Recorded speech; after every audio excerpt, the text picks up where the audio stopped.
Welcome back for our Heart of the High Plains series. I'm Princess Bryant, and today I am joined with NAACP to talk a little bit about what they do in the community. Thank you guys for joining me today.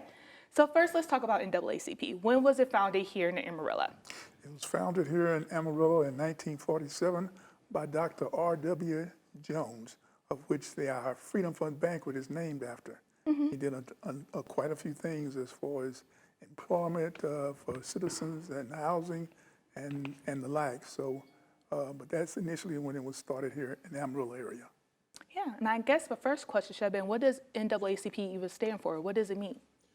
NAACP stands for the National Association for the Advancement of Colored People. That was a term that was denoted in 1909, of which that was common at that time, called people colored people. Now, I prefer it to be people of color because we certainly work with and address issues not only concerning African Americans, but a number of different ethnic groups. We have helped even Anglo-Saxon individuals do specific things on employment. So, but that's what it stands for, and that's when it was originated here in Amarillo. And it takes quite a few people here to make everything happen with the organization. So let's go around. You guys just tell me, what part do you guys play in NAACP? We'll start with you, Claudia. Yes, I am the communications director, making sure that the events that we have are known about, and also from time to time, having our president have messages, opinions written on the editorial page of the paper to get our message across. Because we're here to make sure that there's fair treatment of everyone and that everyone has equal access to opportunity, to the rule of law, and to anything that any citizen gets. We're working for that. All right, perfect. And Jeff, let's talk about what you do with the organization. Good. I'm the head of legal redress, and legal redress actually investigates any complaints that are made, concerning civil rights violations, human rights violations, cases of discrimination and stuff like that. If people put in a complaint with us, the first thing we do is investigate the allegation, and then we try to get it resolved, as best we can according to both parties. Okay. And Anthony, tell me a little bit about what you do. So I meet regularly with the superintendent of the AISD to talk about issues, whether it's school closures, funding, treatment of students. I also meet with the board members to talk about funding as well, and our concerns in our community about the dwindling numbers on the north side of Amarillo, as well as Amarillo as a whole. Our student body is decreasing, and therefore it's causing schools to close. So we're always concerned about the closure of schools and relocating students to other schools that they may not be familiar with. So we work a lot in that area, as well as trying to find out ways to make our school teachers, our teachers more diverse, and getting more diversity in our teaching in our schools. And what do you focus on with the organization? Yes, Timothy. What I actually do is we've been meeting with city staff, the mayor from time to time, and what we're trying to do is empower the community to be able to save some of houses that are being demoed, torn down. So there's an initiative that we're working on to try to do that. The next phase of that is to actually kind of build that partnership with local financial institutions to provide some coverage as well, because not everybody will, meet the city's requirements. So we'll be looking for financing in different ways. Okay, and finally, let's talk about what you do with the organization. I have the exciting job. I get to work with our youth. And we reinstated our program, the AXO. And AXO acronym is the Afro-Academic, Cultural, Technological, Scientific Olympics. And it is sponsored by the Amarillo NAACP, and it's designed to identify and encourage and pretty much develop the academic skills as well as any other talents that our youth, African American youth, in grades 9 through 12 may have, and we work with them to try to get those talents developed. And we will be putting on a local competition to where those individuals will be able to qualify on the national level. And the national level this year will be in Chicago. And so those individuals who automatically win a local talent will qualify for our national level. And our whole plan as a committee is to allow all the participants to be able to go to Chicago this year and experience that, just to get outside their box and see how this program is conducted on a national level. And so we're excited. We're having an introductional, informational meeting come, I think it's the 29th of this month, for Okay. individuals who are interested in being a part of this program. And we will give out information. We'll sign up individuals to take part in it. And it is a year-long program. And we're in search of coaches and mentors to mentor these individuals and get them. And they don't have to be pros. We're looking for amateurs, and amateurs so where we can develop those talents. And so if you come out, and it'll be at the Amarillo Area Foundation. I think it's 919 South Polk Street, if I'm not mistaken. And we will be there from 6 to 8 p.m. We will provide refreshments, and we're looking to get us a good group of individuals. Because so often our kids are identified when they're athletes, but we want to identify their academic success. And so that's the whole purpose of this AXO program. So I'm excited, and I appreciate our president here entrusting me and to chair that particular program. And so. And we talked about when it was founded in Amarillo. It was founded in 1940. 47. Okay, so tell me how it kind of changed over time. It's something that's still needed in the community, but it kind of shifted a little bit from when it was first founded. Tell me about that. Well, since its inception in 1947, it has evolved quite a bit. No longer are we experiencing the level amount of lynchings that were going on during that early portion of the NAACP, and that was the extreme police brutality. Not able to identify and get into equitable housing, and being educated in a level that would be good for everyone and not just for a select few. So it is now evolved where we're trying to communicate with the masses to articulate, as Anthony was indicating, with the superintendents of school, with the school board, to say that we have some issues concerning our students with housing.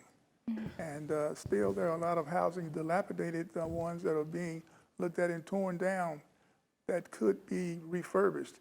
And then also equipping them with better housing that would be able to attract businesses to the north side area.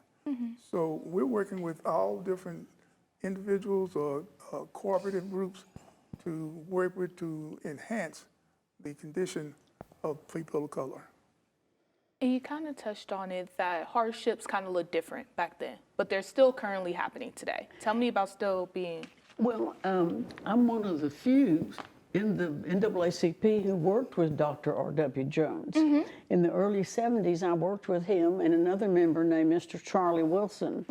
And they were pushing then, in the early 70s, for jobs and were very successful. My late husband was a lawyer here in town, Selden Hale, who worked with them. And one of the first places that they were able to get African Americans hired at was Pioneer Natural Gas. And you know, once one big company would hire African Americans, then the rest of them were not afraid to do so. So jobs were really a big push early on, and they really worked hard at Pentex and got lots of African Americans hired out there. So now we're not pushing jobs as much. There's more fair employment than there was. And you touched a little bit earlier how you guys are reaching out to the schools and going to the school board and talking about that. Tell me how NAACP is focusing on schools and getting in there. So we all know about the voucher system and some of those issues that are confronting our schools. And that could be a very serious issue here locally. And so we're very concerned about what effect and impact that will have indeed on our schools if money begins to be filtered out of Amarillo, and how do we adjust to accommodate to make sure that our kids are still getting a good education. It also may impact the ability to offer higher wages to our teachers. We know most teachers are well underpaid. And so we're always looking at that as an issue too, of how we can have better quality pay for our teachers and compensation.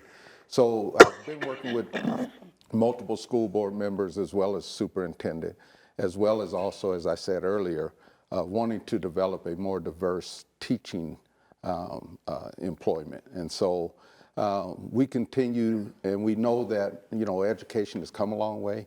Mr. Vaughn was talking about back how we have evolved. We know that in 47, segregation was still, you know, we had segregated schools. And so we want our schools to be diverse, and we want that also to be represented in the teaching workforce. So.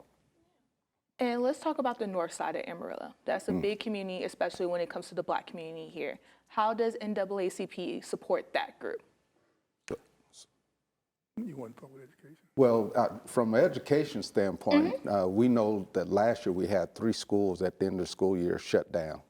And there's 5 more schools potentially on the chopping block of being shut down if our numbers continue to decrease. And so one of the things, as Mr. Vaughn, our president, spoke about earlier, and Timothy spoke about, Mr. Gasaway, we're working with the school on, and also the city in conjunction, to see how we can restore some of the homes there, get more families back on the north side, as well as bring businesses back over there. So we're looking at it from a way of bringing more numbers back so we don't begin to lose schools and having more school shutdowns.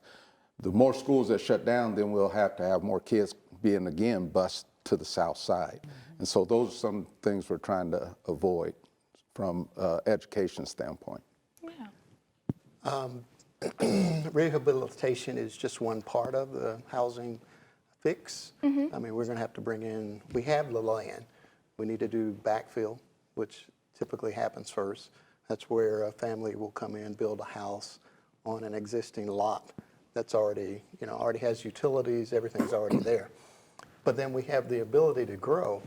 So we need to find and develop developers to come in and help with the expansion of that area. To the north, just to the very north of North Heights, there's tons of acres. There's room for growth. Part of it is like where the vineyards is at, all the way to the south. So that's a lot of land and a lot of opportunities. We see opportunities coming in Amarillo, but they tend to swing around and miss the north side. We've got to land some of those opportunities for the north side, and that's what we're going to be working very hard to achieve. There was also an issue with water lines that I know that you worked with the city on, and I think you did too, Mr. Gasaway. Some of the water lines in the northwest part of the city hadn't been replaced or updated in almost 100 years, and were causing all kinds of problems in the northwest community. And I think the city is now working on that. Addressing that, and also the gaseous emitting H2S that were coming from some of the lines in a lot of the north areas, where they had sewage lines that were in the early 50s that were, and before that, that were open. And it was a cesspool that was just emitting those gaseous fumes. And now they've somewhat covered them up, and they're addressing with monitors that, but it still has some degree of emission that is coming from those areas. I want to jump, if I may, back to legal redress, because we also cover more than just Amarillo area. We cover the whole Panhandle area. In fact, in my previous life, when I was president, we had the 26 counties but we had coverage as far as Wichita Falls and past Lubbock. So this branch is the point of addressing many of those issues that it pertains to legal redress, schools, what am I trying to say? Discrimination, police discrimination, and so we're constantly addressing those issues. Our phone rings throughout the day and night, tremendously addressing concerns. So Mr. Daly here is extremely busy in legal redress, and so I just wanted to, that we do have a larger coverage area, just no more than just Amarillo itself. And you kind of touched on coming to City Council and talking about the issues that are seen. Tell me about being the advocate for this group of people who really don't want to, or don't stand up for themselves, or don't feel like they have a voice to stand up for themselves. Well, we have to have that advocate that stands in the door. We're the gatekeeper, and we have to address issues that are putting out there that, and Ms. Travato is our point of first contact with the City Council. She's at every meeting, and she brings back to us some concerns that are being talked about and discussed that would have an effect, a degree, on the north side. And not just the north side. I don't want to just say the north side. Yeah. It's areas of throughout Amarillo. We want to address issues that will enhance Amarillo in and of itself, because we have concerns that are spreading all out throughout the area. So, and the more that we address, the more that we advocate for those concerns, the more that we have resolutions for them, the better the community in and of itself will be. And Claudia, you mentioned that you were with the first group of people when the branch was founded here. Tell me how you've seen the branch kind of grow and kind of the emotions that come through you when you see what it's doing currently. Well, the biggest change I've seen when I was a member in 1971, that's when I came here and worked with Dr. Jones, there were more older members of the African American community. And now we're getting younger members, and that's really important because the older members really experienced severe discrimination, and they were motivated by their anger and their sadness. And now the younger African Americans are coming along wanting to have a good community for not only themselves, but their children and the entire community. And so there's a different set of membership and a different set of goals from the 70s. Yeah. And talking about the younger generation, you work with the younger generation. I do. So tell me about getting the NAACP out there with them and letting them learn about it. And we definitely have to address that and try to appeal to those younger generations, because if we don't, I was like, I think all the mics are up. oh, I'm sorry. No, you're okay. You're all good. You didn't follow orders. I told them to silence their phone. Okay. yes, because if we don't address and appeal to those younger generation, we're going to lose them. And I worked with the president back when I first moved in this area, and I was way younger than I am now, and it was back in the early 2000s. And we really thought we was going to be able to change the world at a young age. And so what I've noticed is that, with the older and the younger generation colliding, we just have to come to a middle part and be able to appeal to those young people. And if we don't appeal to them, we're going to lose them to the streets, and we don't want to do that. So I believe that we definitely have to have a younger membership in order to appeal to our younger people and for them to understand the importance of this organization, because it's a very important organization now. And if I may, we want to exact attention to the AXO program because it identifies the hidden talents within individuals, young people. We work with as far as humanities, the arts, the sciences, math, any number of disciplines that will say, I have this amount of talent within me, their skill sets. And we want to encourage them. We want to have those that will will address and will supervise and will bring that out. And then for them to be able to go to those competitions, not only in the local area, but in the national scale, and to see all of the young people throughout the whole nation that are and just amazed, their eyes open up to seeing the talent and outside of this area, and that they are competing, and that they all want to aggressively go after other specific things that will enhance their careers. You might want to talk about the scholarships that Yes, the I was just gonna NAACP say. gives every year. Thank you, thank you. We have a scholarship program that we give out every year. In fact, we just completed one in May of this past year, well, this year, and we dealt out 27 scholarships Wow, yeah. that were individuals that were going to various colleges and universities throughout the area. It was a fantastic event. It was held at the Amarillo Area Foundation. It was sold out. And those young people, to see their faces, to see the look upon them of saying that we're receiving an award, scholarships, and it convalesced not only from the NAACP, but from different other organizations, fraternal groups that came together to award the scholarships to those deserving individuals. All right, well, we're going to take a quick break, but when we come back, we're going to talk about how you guys can help NAACP with their mission and how you guys could get involved. Welcome back, everyone. I'm still joined with NAACP. MLK Day is coming up, so let's talk about the importance of that day, and especially when it comes to NAACP.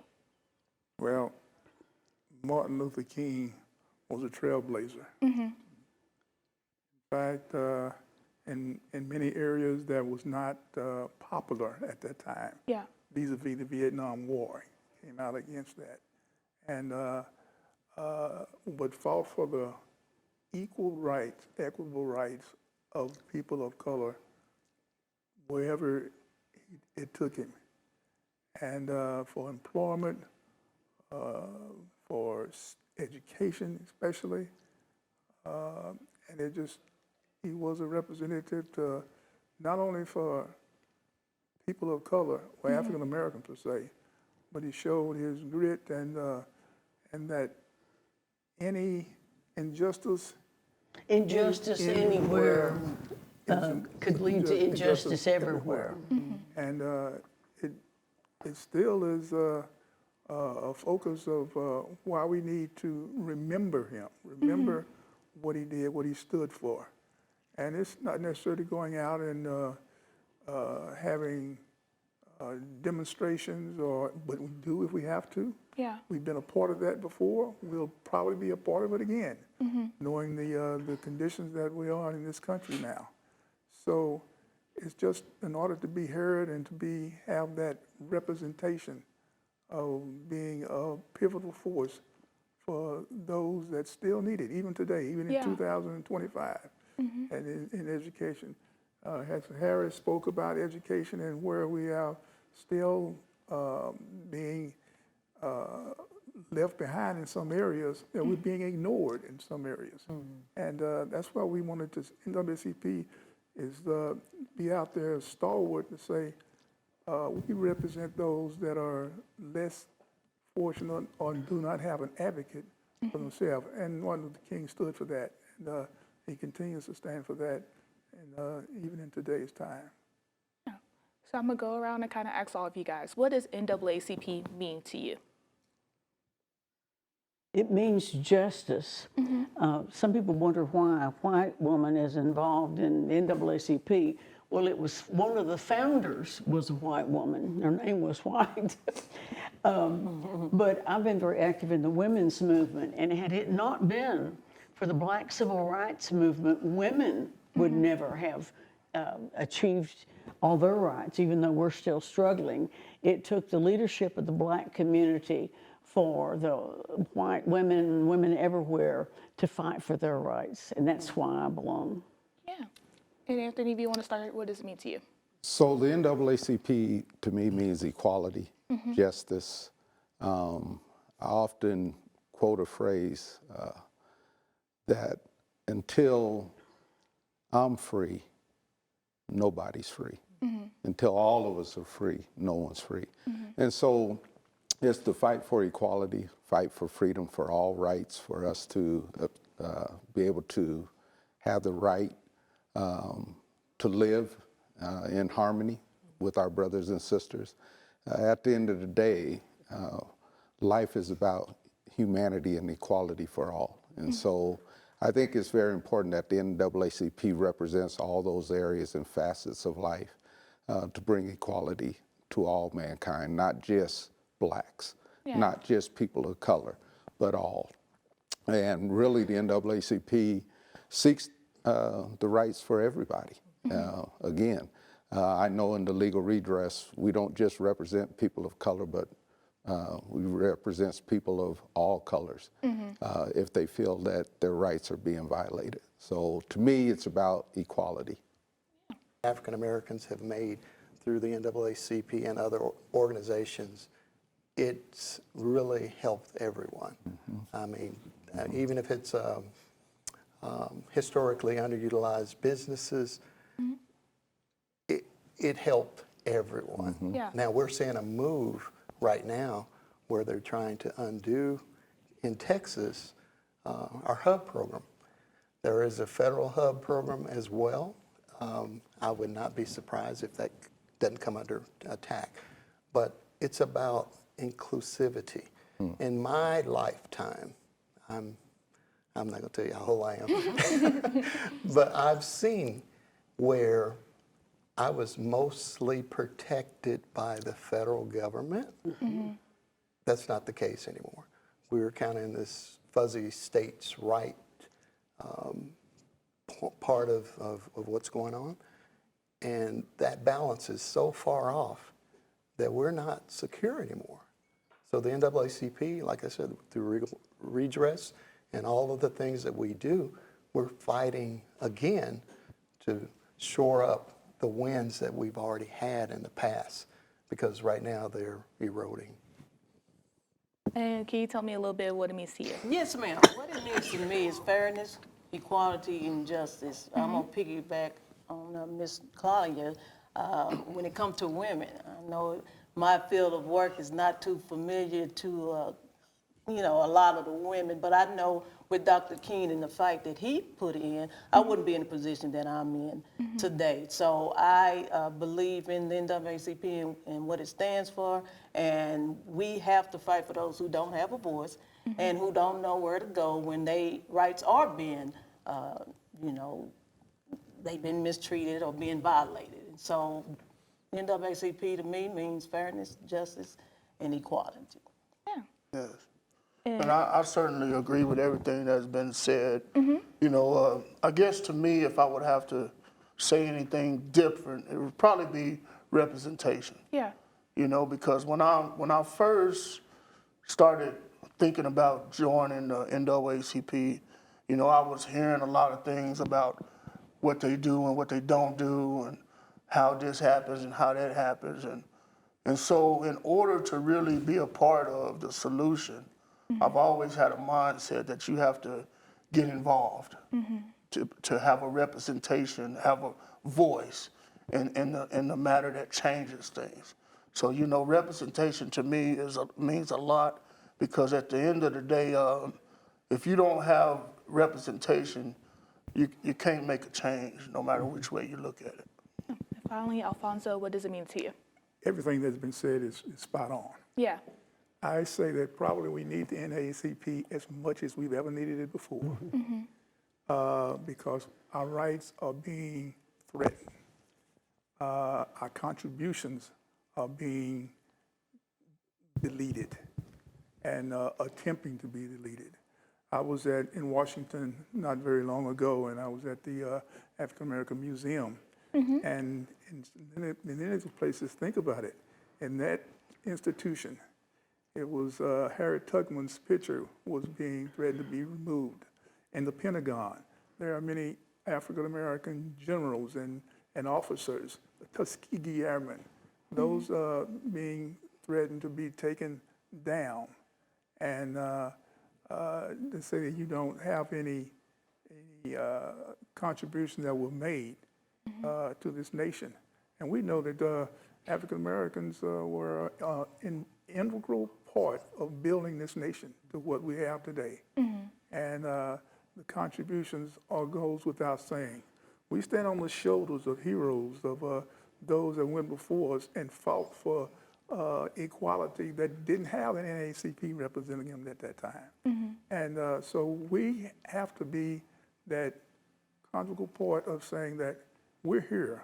We stand for the representation, and we understand that it is a gatekeeper that we must stand in the middle of, and we're not going anywhere. Yeah. And so I'm very proud to be working with this array of individuals that in their skill sets that understand that and are fighting for the cause that NAACP represent. Has been since 1909 and still is, even here in Amarillo. And finally, as we wrap today, if people are listening to this, they want to get involved, learn more about you guys, how can they do so? Anybody want to speak to that? Well, we have a website and we have a Facebook page, and everybody pretty much calls Alfonso at home. But we have numbers for legal redress, and I think that you all will show them on a screen at the end of this interview. Yeah. Okay. Our general meetings are the third Tuesday of every month. Okay. You know, at 7:00 p.m. We're currently holding those meetings at St. John Baptist Church, and everybody is invited.